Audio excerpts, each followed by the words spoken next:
रहीम और अस्सलाम वालेकुम। 14 फरवरी और पाकिस्तान में जुमे की सुबह। आज अभी तक की अहम खबरें और मेरा तज्जिया।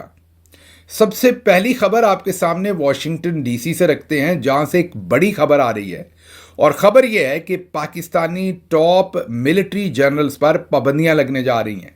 जी हां, एक बहुत ही सीनियर कांग्रेस मेंबर जिनका नाम जो विल्सन है, इससे पहले वो मुतद्दद बार फ्री इमरान खान का नारा लगा चुके हैं, ट्वीट कर चुके हैं। ये वही कांग्रेस मेंबर हैं जिनसे मोहसिन नकवी मिलकर आए थे और उनसे मिलकर निकले थे तो 2 घंटे के अंदर अंदर उन्होंने ट्वीट कर दिया था फ्री इमरान खान का। फिर जब मोहसिन नकवी पाकिस्तान पहुंचे थे तो उन्होंने ये फड़ मारी थी कि मेरे दौरे के मुस्बत नताइज आना जल्द शुरू हो जाएंगे। उन्होंने ये बयान दागा था तो उससे चंद ही घंटों के बाद जो विल्सन साहब ने एक ख़त लिख दिया था। अमरीकी कांग्रेसमैन हैं जो विल्सन, बहुत ही सीनियर कांग्रेस के मेंबर हैं। उन्होंने एक ख़त लिख दिया था शहबाज शरीफ के नाम, जो पाकिस्तान के फॉर्म 47 के प्राइम मिनिस्टर हैं। उनके नाम उन्होंने ख़त लिख दिया था कि इमरान खान को फौरी तौर पर रिहा किया जाए। अभी ये मामला चल ही रहा था कि उन्होंने एक ट्वीट कर दिया, जिस ट्वीट में उन्होंने सीधा ही पाकिस्तान के मिलिट्री जनरल्स को कहा कि इमरान खान को रिहा करें, ये सब कुछ बंद किया जाए जो आपने शुरू कर रखा है। अभी उस ट्वीट पर ही बातचीत चल रही थी कि जो विल्सन साहब ने एक नया ख़त लिख डाला, जो उन्होंने सीधा ही अमरीकी सदर को भेज दिया और अमरीकी सदर को उन्होंने कहा कि इमरान खान को रिहा करवाया जाए। इमरान खान को जाली झूठे तरीके से केसेस में इंक्लूड करके, इन्वॉल्व करके पाकिस्तान में जेल में रखा जा रहा है। ये अभी काम चल रहे थे, मतलब ये मुस्बत नताइज जो हैं वो जनरल आसिम मुनीर और उनके साथी जनरल्स जो हैं वो इकट्ठे कर रहे थे, जो मोहसिन नकवी साहब बो के आए हैं अमेरिका के अंदर, कि अब एक नया ऐलान फरमाया है जो विल्सन साहब ने, जो मैंने आपको बताया कि बड़े सख्त गिर कांग्रेस के मेंबर हैं, दबंग हैं और ओवरऑल उनका जो ओपिनियन है वो पाकिस्तान मिलिट्री के बारे में, पाकिस्तान के बारे में भी माजी में को बहुत मुस्बत नहीं रहा और पाकिस्तान मिलिट्री के बारे में तो बिल्कुल मुस्बत नहीं रहा। और जो पाकिस्तान के बारे में भी उनका जो अगर कोई रद्द अमल मुस्बत नहीं रहा तो उसमें ज़्यादा वजह हमारी मिलिट्री साइड की चीज़ें थी जिनके ऊपर वो सख्त नाकद रहे हैं। तो उन्होंने अब एक नया ऐलान कर डाला है और बड़ा दबंग और तगड़ा ऐलान किया, मैं यही कहूँगा सख्त गिर ऐलान है। उन्होंने ये कहा है कि वो एक मुसव्वदा तैयार करने जा रहे हैं। उन्होंने कहा कि मैं बहुत ही खुशी के इजहार के साथ आपके साथ ये शेयर करता हूँ कि मैं एक नए कानून, नए एक्ट का मुसव्वदा तैयार कर रहा हूँ, जो मैं जल्द ही कांग्रेस के अंदर पेश करूँगा।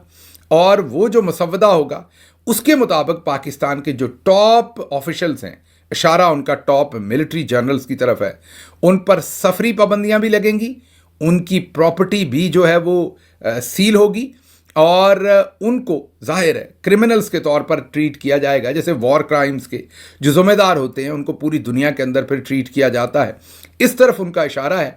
और उन्होंने कहा है कि मैं बहुत जल्द वो एक्ट पार्लियामेंट से पास करवाऊंगा, मतलब कि कांग्रेस से मैं उसको ला रहा हूं, जिसमें टॉप के जनरल्स टॉप ऑफिशियल्स के ऊपर मैं पाबंदियां लगवाऊंगा।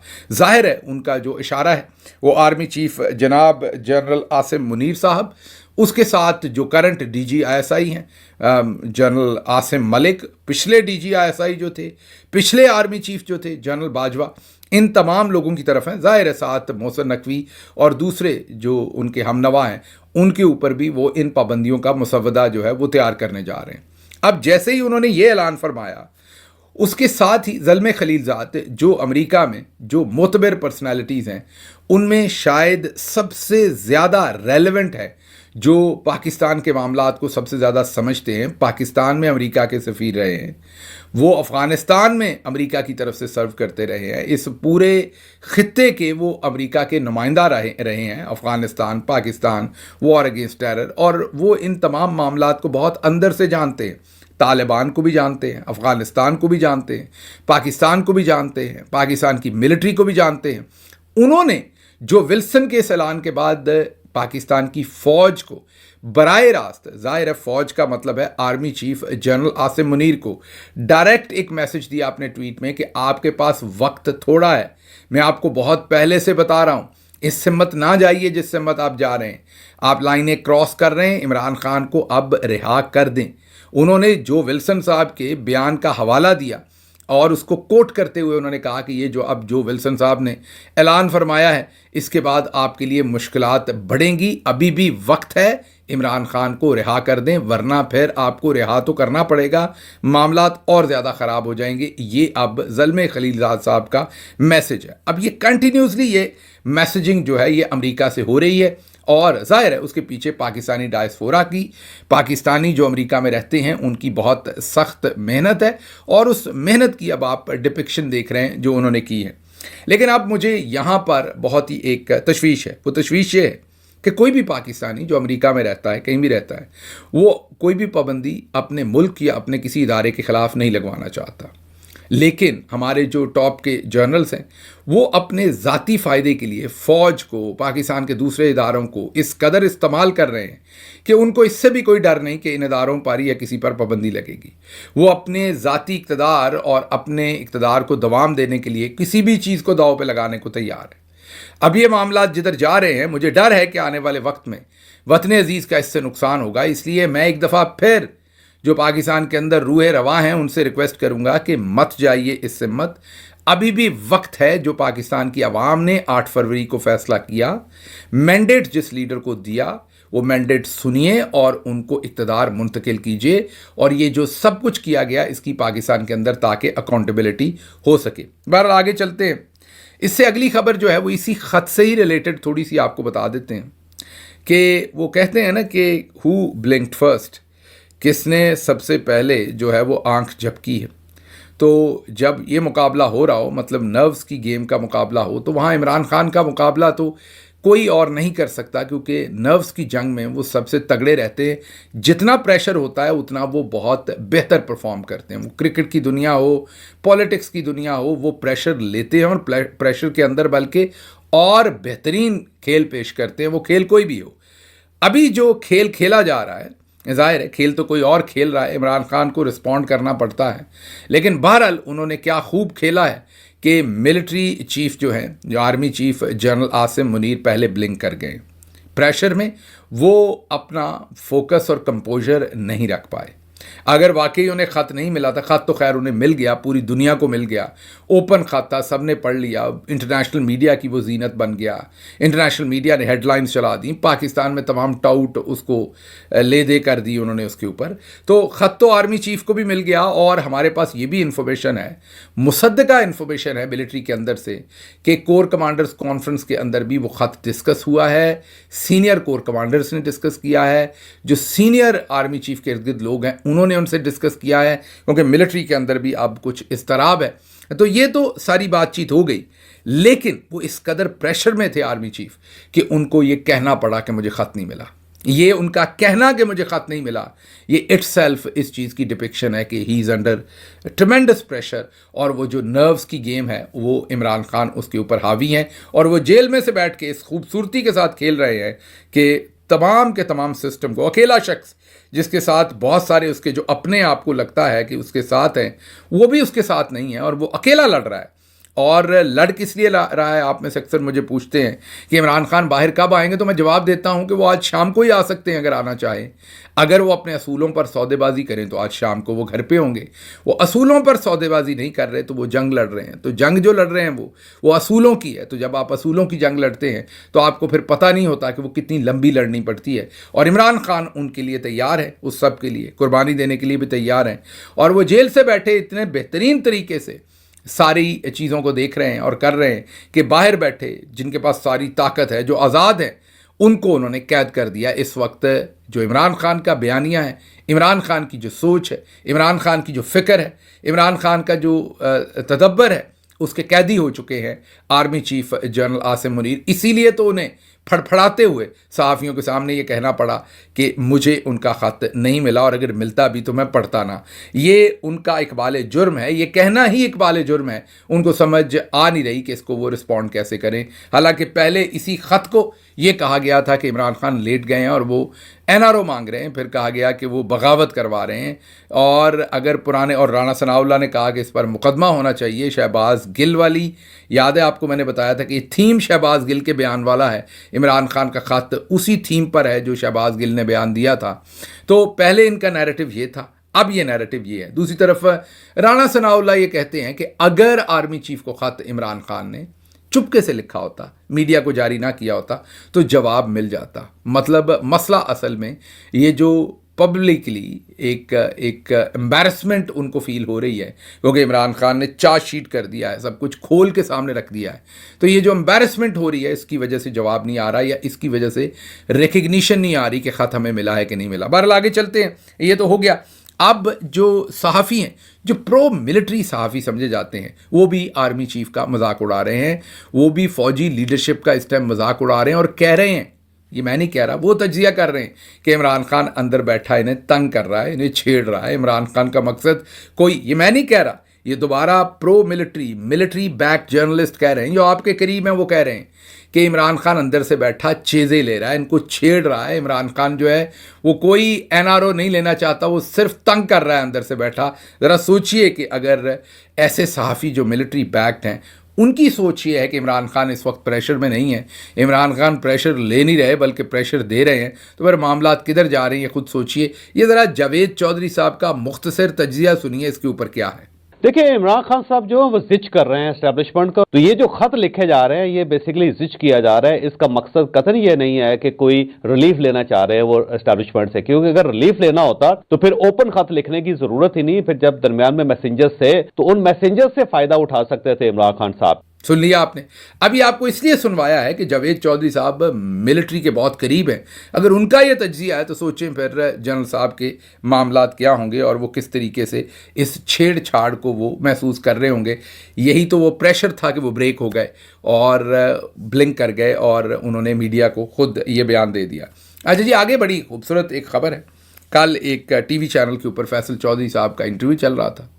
हमारी बहुत ही अच्छी दोस्त हैं, बहुत ही, मैं तो उनका एहतराम करता हूं, और पाकिस्तान के अंदर चंद ही ख़वातीन जो चोटी की जर्नलिस्ट हैं उनमें से एक वो जर्नलिस्ट हैं, और मैं ज़ाती तौर पर उनका बहुत एहतराम करता हूं। लेकिन उन्होंने एक ऐसी स्टेटमेंट दी कि शायद उनको ख़ुद भी बाद में अफसोस हो रहा होगा कि ये मैंने क्या कहा, या वो कहना नहीं चाहती होंगी उस टाइम फरते जज्बात में या एक्सप्रेशन के अंदर जल्दबाजी में वो जुमला निकल गया। तो हुआ क्या, ये ज़रा सुनिए। आप मुल्क में रूल ऑफ लॉ लाइए, इंडिपेंडेंट रूल ऑफ लॉ का क्या करेंगे? चार निकालेंगे आप बैठ के? अगर हम डिफॉल्ट हो गए सर, हम यहाँ पे मुल्क के साथ या अमरीत के साथ नहीं रह सकते।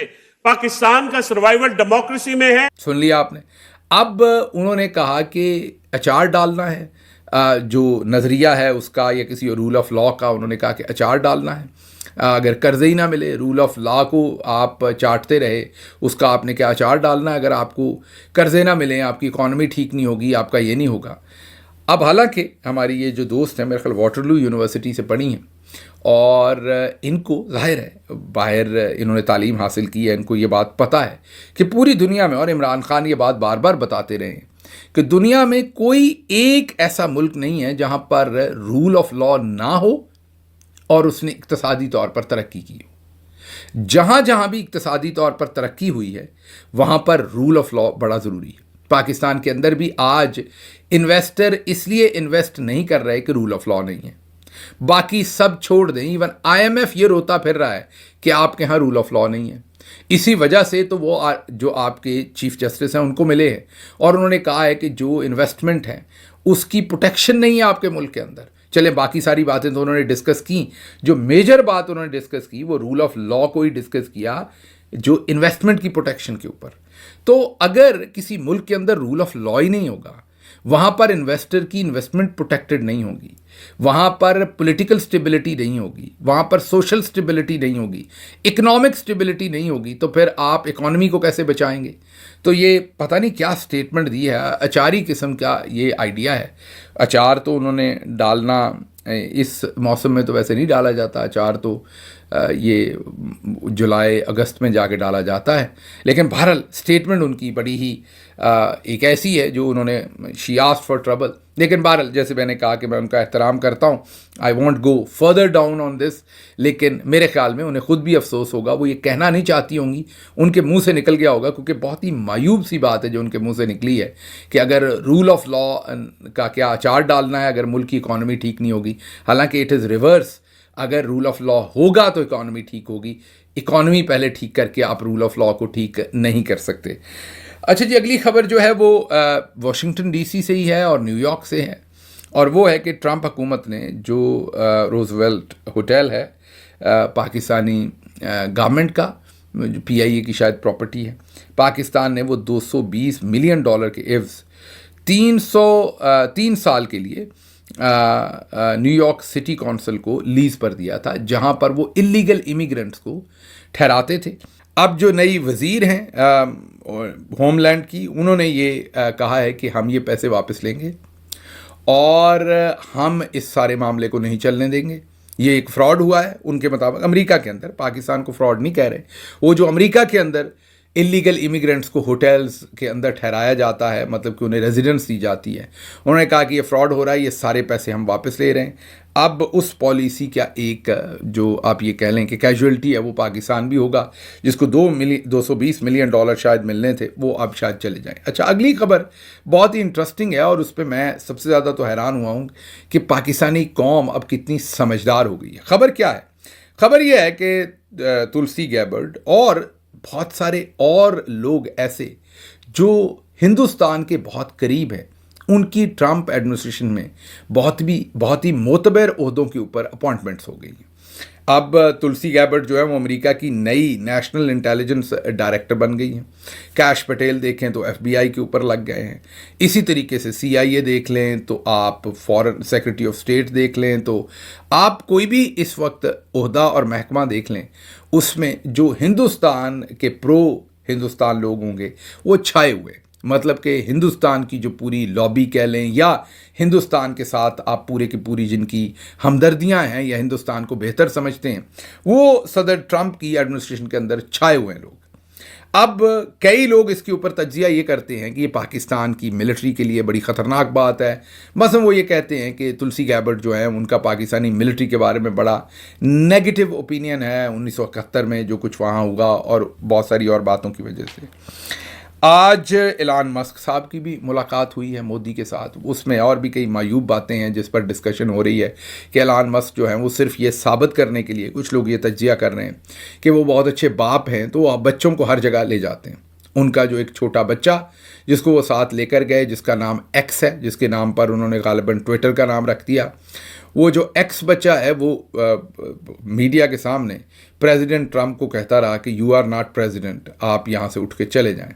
उसके बाद वो बच्चा शायद ये भी कहता रहा, अब ये मीडिया रिपोर्ट कर रहा है कि वो सदर ट्रंप को शट अप भी कहता रहा।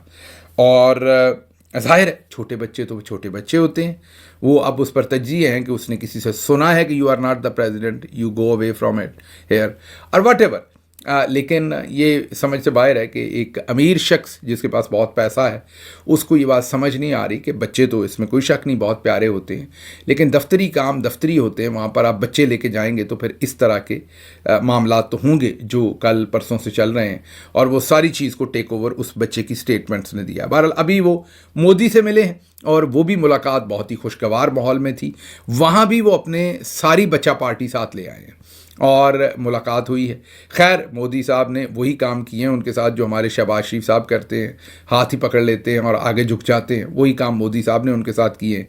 लेकिन इनको भी देखें तो ये भी हिंदुस्तान के बहुत करीब हैं। और फिर मोदी की ट्रंप के साथ भी मुलाकात हुई है और उस मुलाकात में भी अगर आप ये तस्वीर देखें तो पूरे कमरे के अंदर आप एक दोस्ती, पॉजिटिविटी, एक माहौल चेक करेंगे। जयशंकर भी उसमें हंस रहे हैं, जो हिंदुस्तान का दूसरा सारे तमाम लोग बैठे हुए हैं वो हंस रहे हैं, एक पॉजिटिविटी का। और पूरी ट्रंप की जो इम्पोर्टेंट टीम है, मार्को रूबियो सारे वो भी कमरे में मौजूद हैं, जयशंकर दूसरी तरफ से हैं, मोदी है। मतलब एक भारी भरकम डिस्प्ले है हिंदुस्तान और अमेरिका की दोस्ती का।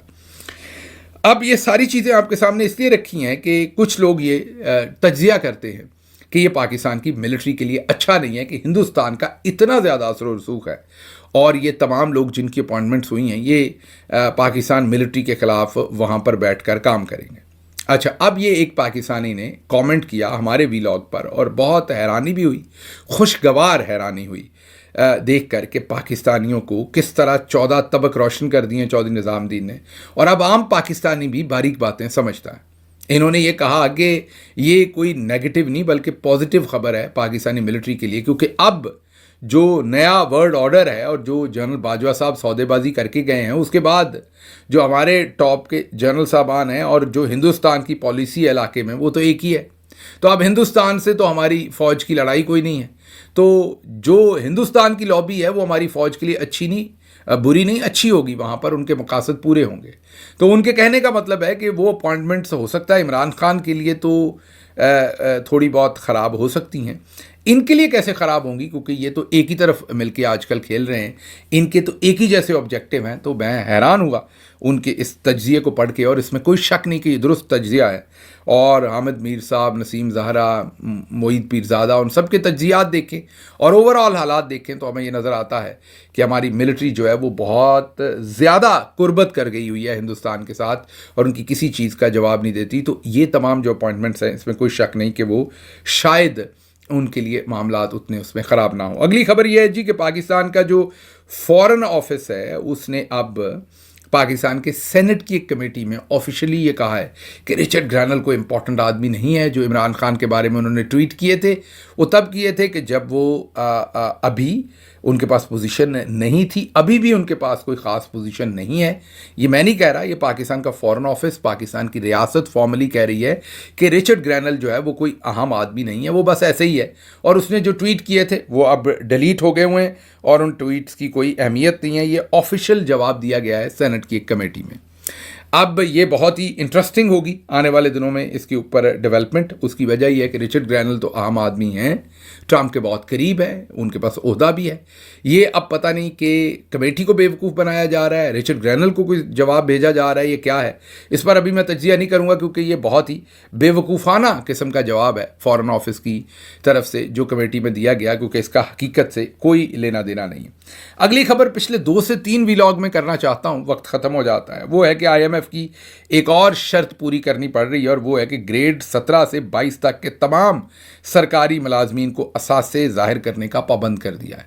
ये मामला पिछले कई दहाइयों से चल रहा है कि सरकारी मुलाजमीन के असासे जो हैं वो ज़ाहिर किए जाएँ। ब्यूरोक्रेसी जो कि दबा के माल बनाती है वो ये बात नहीं मानती, हर दफ़ा वो निकल जाते हैं। हमारी हुकूमत के दौरान भी ये मामलात आए थे, लेकिन हर दफ़ा वो लेफ़्ट राइट मार के निकल जाते हैं, क्योंकि अगर वो असासे ज़ाहिर करेंगे तो उनमें से कई पकड़े जाएंगे जितना माल वो बनाते हैं। और वो माल बनाते हैं तो ऊपर सियासतदान बनाते हैं, वो माल बनाते हैं तो ऊपर जर्नैल माल बनाते हैं, वो माल बनाते हैं तो ऊपर जजेस बनाते हैं। मतलब ये माँ होते हैं, ये दाई होते हैं पूरे सिस्टम की।